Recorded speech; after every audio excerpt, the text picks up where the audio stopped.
그리스도 이름으로 기도합니다. 아멘. 네, 반갑습니다.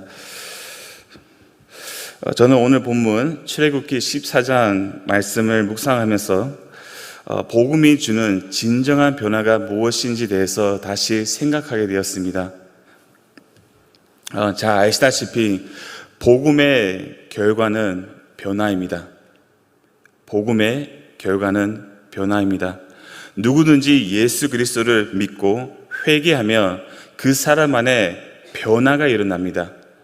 이 변화는 사람이 개선되고 개혁되는 그냥 나쁜 습관 하나 떨쳐내버리는 그런 수준의 변화가 아닙니다. 복음에 주는 변화는 그리스도와 함께 죽고 그리스도와 함께 다시 살아나서 새 생명으로 거듭나는 변화입니다. 새로운 피조물이 되는 것입니다. 죄로 인해 파괴된 하나님의 형상이 다시 회복되는 것이고 이전 것은 지나갔으니 보라 새 것이 되는 마음이 변화되는 중심이 변화되는 것이죠. 이 진정한 변화에 대해서 조금 더 구체적으로 말씀을 통해 보기 전에 오늘 본문 말씀을 통하여 진정한 변화가 아닌 것을 먼저 구분해 보려고 합니다. 왜냐하면 구분하지 않으면 진정한 변화가 무엇인지 우리가 명확히 알 수 없기 때문입니다. 사실 변화가 아닌 것을 변화라고 착각하는 사람들이 교회 안에 생각보다 많이 있습니다. 저도 한동안 이 착각 속에서 저도 변화된 사람으로 생각하며 살았던 오랜 시절이 있습니다. 저는 오늘 본문 말씀을 통해 특히 바로의 모습을 보고 일시적인 변화는 진정한 변화가 아니라는 것을 보았고 이스라엘 모습을 보고 상황과 조건의 변화는 진정한 변화가 아니라는 것을 보게 되었습니다. 자, 그럼 먼저 바로를 통해 일시적인 변화는 진정한 변화가 아니라는 것을 함께 보도록 하겠습니다. 하나님께서 바로의 마음을 완악하게 하셨다는 말이 10번이나 나옵니다. 오늘 본문에서도 4절과 8절 말씀에서도 나오는데 내가 바로의 마음을 완악하게 한즉 완악하게 하였으므로 이 말만 보면 오해가 생길 수가 있어요. 그렇죠? 아니 하나님께서 바로의 마음을 완악하게 하셨기 때문에 바로가 행했던 모든 사악한 일에 바로는 책임이 없지 않나 이렇게 말할 수 있겠죠. 이것을 신학적 용어로 하나님의 절대 주권과 인간의 책임 문제라고 합니다. 하나님의 절대 주권과 인간의 책임 사이에 텐션, 긴장이 있는데 사실 인간의 어떤 이성과 논리로는 이 긴장을 풀을 수 있는 방법이 없습니다. 다음에 기회가 있으면 이 하나님의 절대 주권과 인간의 책임에 대해서 더 자세히 말씀을 드리도록 하겠습니다. 먼저 우리가 기억할 것이 있습니다. 그것이 뭐냐면 하나님은 자유롭게 누구에게는 긍휼을 베풀 수 있으시고 누구의 마음을 완악하게 하실 수 있으신 절대 주권자이심을 우리가 기억해야 됩니다. 여기에서는 여지가 전혀 없습니다. 절대 주권자이신 하나님이 바로의 마음을 완악하게 하셔서 이스라엘을 보내지 못하도록 하신 여러 가지 이유들이 있지만 그 중에서 핵심적인 이유는 바로 18절에서 나오는데 즉 10가지 재앙과 이 홍해 사건을 통해 하나님이 영화롭게 되어 애굽인들이 하나님만이 여호와인 줄을 알리기 위함입니다. 자, 이 기적 같은 이 놀라운 구원의 역사를 통해 누가 영화롭게 됩니까? 하나님만이 영화롭게 되고 모든 사람들이 오직 하나님만이 여호와인 줄을 알리기 위함이라는 것입니다. 이 목적을 위해 하나님께서 바로의 마음을 완악하게 하셨습니다. 자, 여기서 중요한 것은 이것입니다.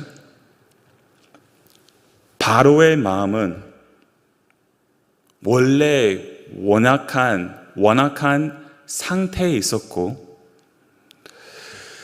바로는 자기 스스로 자신의 마음을 완악하게 했다는 말씀이 9번이나 나옵니다.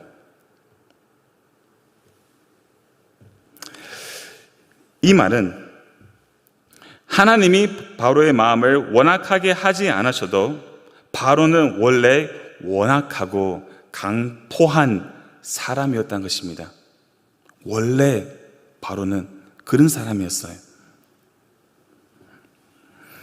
그래서 원래 바로는 이스라엘을 보내주고 싶은 마음은 눈꼽만큼도 없었어요. 전혀 없었습니다. 쉽게 말씀드리자면 바로는 바로의 원래 모습대로 행할 뿐입니다.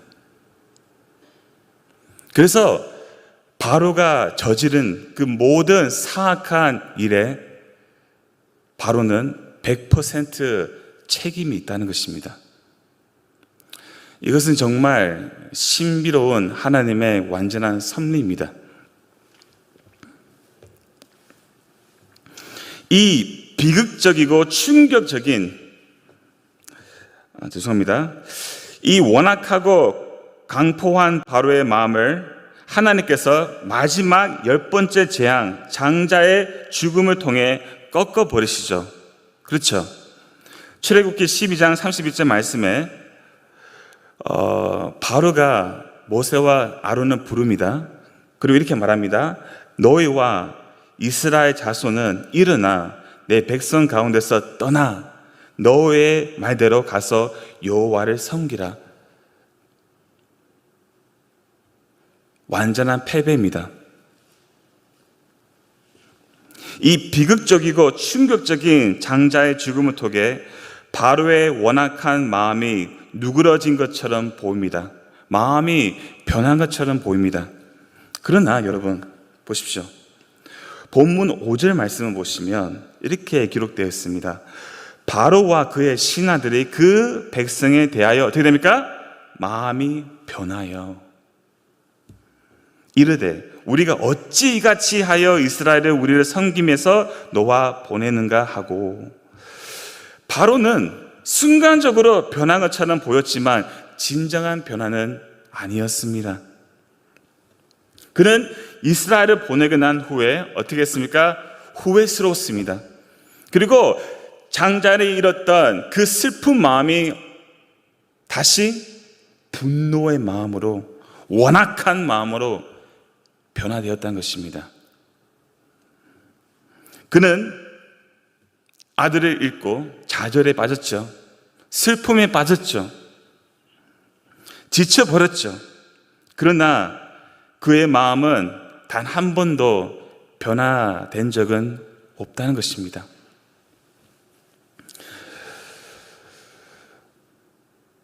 (2021년에) 발생한 미국 9.11 테러 사건은 온 세계를 충격을 주는 사건이었습니다. 아직도 저는 그 사건을 그날을 생생하게 기억하는데요. 제가 회사에서 일하고 있는데 갑자기 사람들이 빨리 그 회사에 그 휴게소를 와라고 하는 거예요. 큰 일이 났다고. 뉴스 보니까 그 테러 사건이 일어나는 것을 제가 그 자리에서 라이브로 보게 되었습니다. 그 9.12 테러 사건 후에 교회의 출석이 어떻게 된 줄 아세요? 상당히 많아졌어요. 그리고 많은 사람들이 이 종교에 관심에 두게 되었습니다. 갑자기 교회가 부흥하는 거예요. 그 테러 사건 후에. 하지만 몇 개월 되지 않고 시간이 조금 지나가니까 어떻게 된 줄 아십니까? 교회 출석이 줄어지고 모든 것은 원래대로 돌아갔습니다. 일시적인 변화뿐이었습니다. 비극적인 사건을 통해 주님을 만나는 경우가 많습니다. 그렇죠. 저도 그렇게 했습니다. 그러나 어떤 충격적인 사건이 사람의 마음을 변화시킬 수는 없습니다. 변화된 것처럼 보일 수 있지만 그 사건이 해결되고 시간만 지나가면 다시 제자리로 돌아가는 경우가 더 많다는 것입니다. 왜죠? 일시적인 변화뿐이기 때문이에요. 진정한 변화가 아닙니다. 두 번째, 이스라엘 백성을 통해 상황과 조건의 변화는 진정한 변화가 아닌 것을 보겠습니다.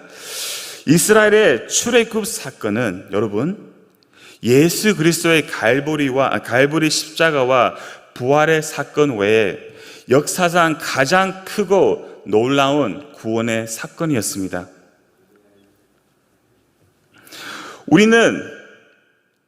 우리를 불행하게 만든다고 생각하는 모든 원인을 우리의 존재보다 우리의 상황과 조건에서 찾습니다. 부모를 잘못 만났다. 결혼을 잘못했다. 시대를 잘못 탔다. 이런 상황과 조건 때문에 불행하다고 생각하기 때문에 그토록 자신의 상황과 조건을 바꾸려고 우리는 열망합니다. 상황과 조건만 변화되면, 그것만 변화되면 내가 더 행복하고 더 만족스러운 인생을 살 것이라는 기대감이 있기 때문이죠. 그래서 예수님을 믿어도 사람들이 원하는 것은 무엇입니까? 상황과 조건의 변화입니다. 자신의 소원이 성취되고 문제가 해결되기를 원하고 더 적고 더 만족스럽고 더 편안한 삶을 하나님이 주시기를 원합니다. 그러나 아무리 상황과 조건이 변화된다고 해도 마음이 변화되지 않으면 아무것도 변화된 것이 없습니다. 모든 것은 마음의 문제입니다. 모든 것은 마음에 달려 있습니다. 이스라엘은 400년이라는 아주 긴 세월 동안 비참한 노예 생활에서 벗어날 수가 없었습니다. 그래서 그들은 그들의 비극적인 상황과 조건을 변화시켜달라고 간절히 부르짖죠, 하나님께. 그리고 하나님께서는 진짜 놀라운 구원의 역사로 말미암아 이스라엘 백성들을 노예에서 건져주십니다. 이스라엘은 말로도 표현할 수 없는 어마어마한 구원을 직접 목격하고 경험했습니다. 그들은 한순간에 노예에서 자유인들이 되었습니다.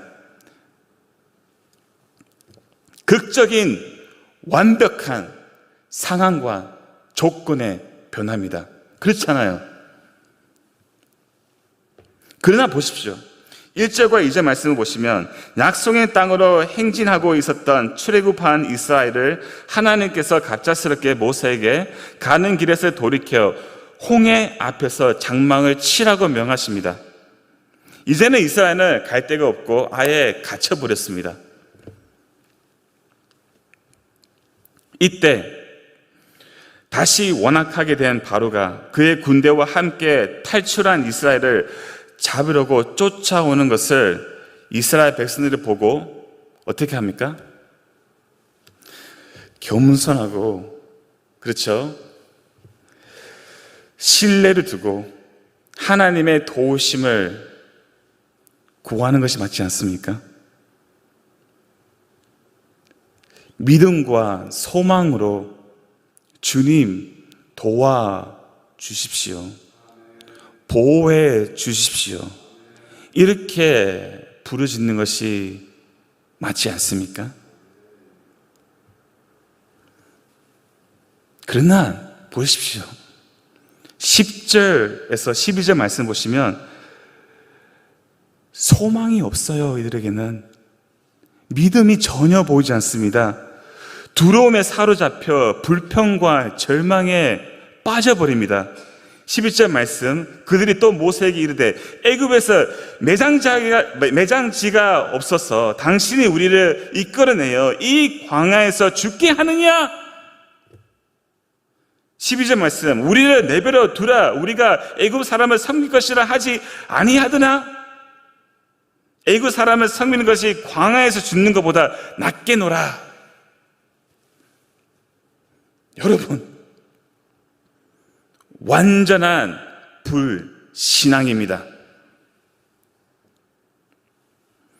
하나님이 그들을 위해 행하신 그 구원의 역사는 싹 기억에서 잊어버렸습니다. 이 순간에, 이 상황 중에 전능하시고 위대하신 하나님을 바라보는 것보다 그들이 처한 애굽이라는 그 문제를 보고 있었습니다.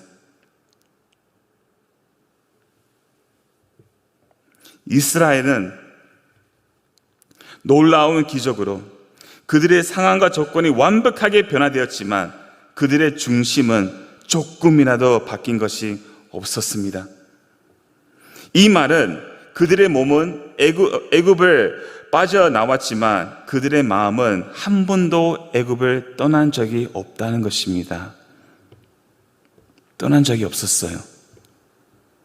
광야에서도 다들 기억하시겠지만 기회만 생기면 그들이 불렀던 노래가 뭔지 아십니까?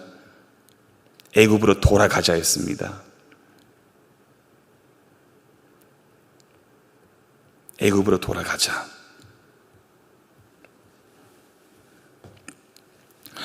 몸은 교회에 있지만 한 번도 세상으로부터 그 마음이 떠나본 적이 없이 집사도 되고 장로도 되고 심지어 목사도 될 수 있습니다. 맨날 술집에서 술만 마시고 도박하고 싸우는 사람이 어느 날 교회 안에 앉아 있다고 해서 그 사람이 진정한 변화를 경험했다고 말할 수 없습니다. 다시 말씀드립니다. 상황과 조건의 변화는 진정한 변화가 아닙니다. 자, 그렇다면 진정한 변화는 무엇입니까? 시간을 들여서 간단하게 말씀드리겠습니다.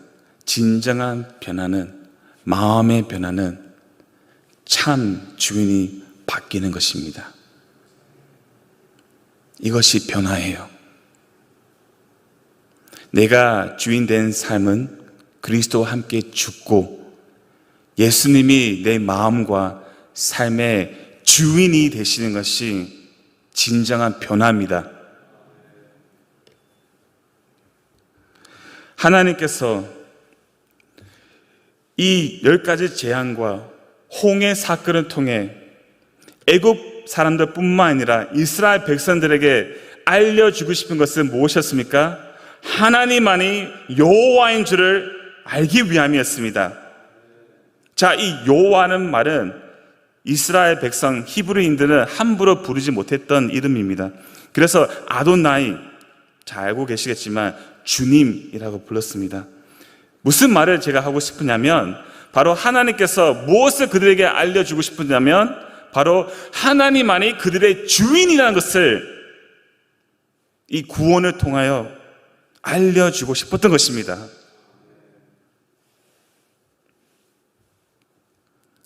그렇습니다.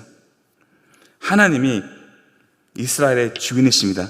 그래서 13절과 14절 말씀을 제가 읽어드리겠습니다. 모세가 백성에 이르되 너희는 두려워하지 말고 가만히 서서 여호와께서 오늘 너희 위하여 행하시는 구원은 보라. 너희가 오늘 본 애국 사람을 영원히 다시 보지 아니하리라. 여호와께서 너희를 위하여 싸우시니 너희는 가만히 있을지라. 아멘. 예수님이 나의 주인이 되셨다는 것은 가만히 있는 것이에요. 나의 체성과 열심을 내려놓고 나의 인간적인 감정을 부인하고 내 입술에서 불만과 불편하는 말을 싹 지워버리고 하나님의 절대 주권에 나를 맡기는 것이 믿음이고, 이것이야말로 예수님이 내 주인이라는 믿음의 표현입니다. 예수님이 우리를 홍해로 인도하신다고 해도, 예수님께서 우리를 광야로 인도하신다고 해도 우리는 기꺼이 거기로 주님을 따라가는 것입니다. 왜죠? 지난주에 우리가 다시 본 것처럼 사나 죽으나 우리는 주의 것이기 때문입니다. 나는 주님의 것입니다. 모든 것을 주님의 은혜의 손에 맡기고 주어진 것에 최선을 다하며 우리를 위하여 싸우시는 하나님의 그 영광스러운 구원의 역사를 목격하고 경험하는 우리 강성의 가족들이 되시기를 소망합니다. 아멘.